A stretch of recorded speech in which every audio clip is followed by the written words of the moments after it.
were talking about Springfield establishing its identity and how that affects marketing. Right. But it seems like, and you could speak to this because you've lived outside the area and worked in multiple markets, but locally owned restaurants, smaller type restaurants where they aren't necessarily in other cities, but Right. is that important to establishing that? Oh yeah, important establishing the identity of Springfield. Yeah. Oh yes, absolutely, no doubt about it. Because anybody can find a chain restaurant, a Yeah. pizza place, a casual dining place, one of the chains where there's thousands of units across the country. You find that in any market, even smaller than what Springfield is. Yeah. But it's that local flavor that once they establish a name for themselves and they do a good job of marketing themselves, and if the CVB and the Chamber would really latch on to that as something we can offer. I mean, look at Hotel Vandervoort. What a great place that is. Yeah. And I think a lot of people, I've put a couple of our guests that are looking at buying franchises up over there, and they're like, we can't believe that this hotel's in Springfield, Missouri. We should be marketing the Hotel Vandervoort, obviously, because it's at the rates that they have versus, a big market. We just had some people from Atlanta, and they said, we couldn't believe how cheap the rate was. Well, they're from Atlanta. They're accustomed to higher prices.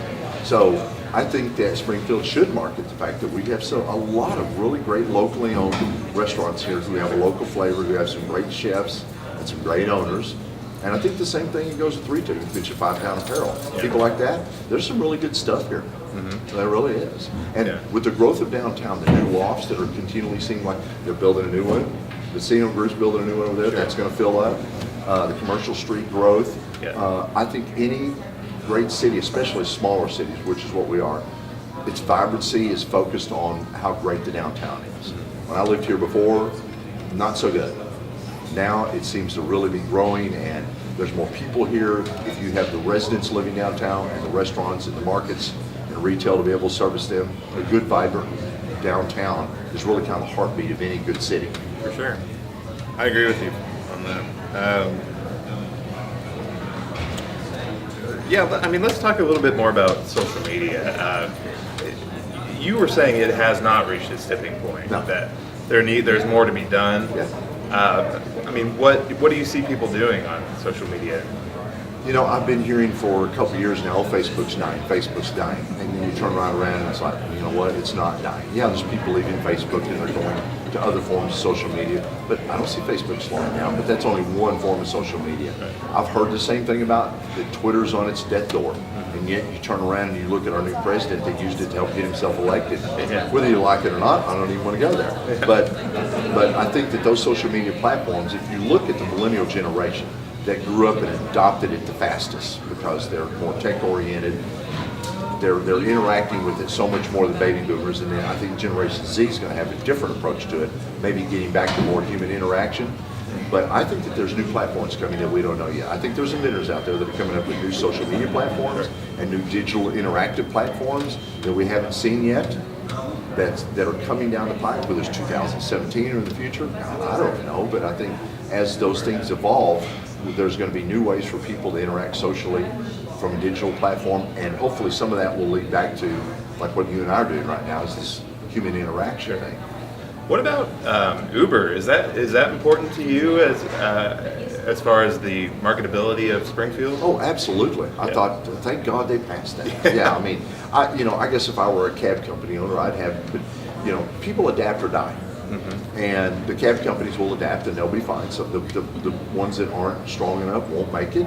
And I don't know what Uber is going to be like here. I know that I've not used Uber here in Springfield, but I've used it elsewhere. Right. I think it's a great service. I think that it was a really smart move for the city council to pass that and bring it in here.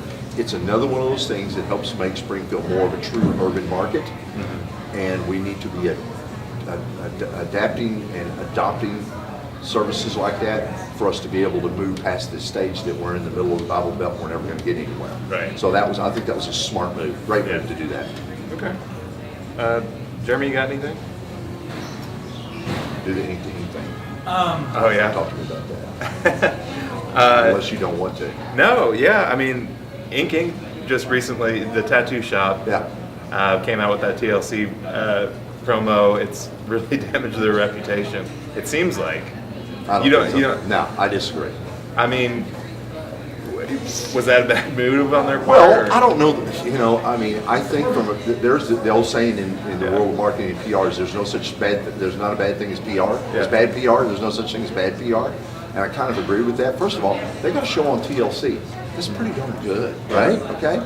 But they're like, at the end of the day, they're like any other tattoo parlor. They're like any other restaurant. If you're good, you'll survive. If you're not, you won't. Yeah, they've got a unique hook that it's only female artists. Yeah. But if those female artists are good tattoo artists, they'll survive and they'll thrive. This whole thing about what they brought up and everybody getting upset about, this is a tempest in a teacup. It really is. It's not that big a deal. The people that are in arms about it need to get over it, because if they want to spend marketing dollars to try to attack it, then all they're doing is feeding more people into Ink. Right. Which is fine, because this community needs every business that opens up to survive.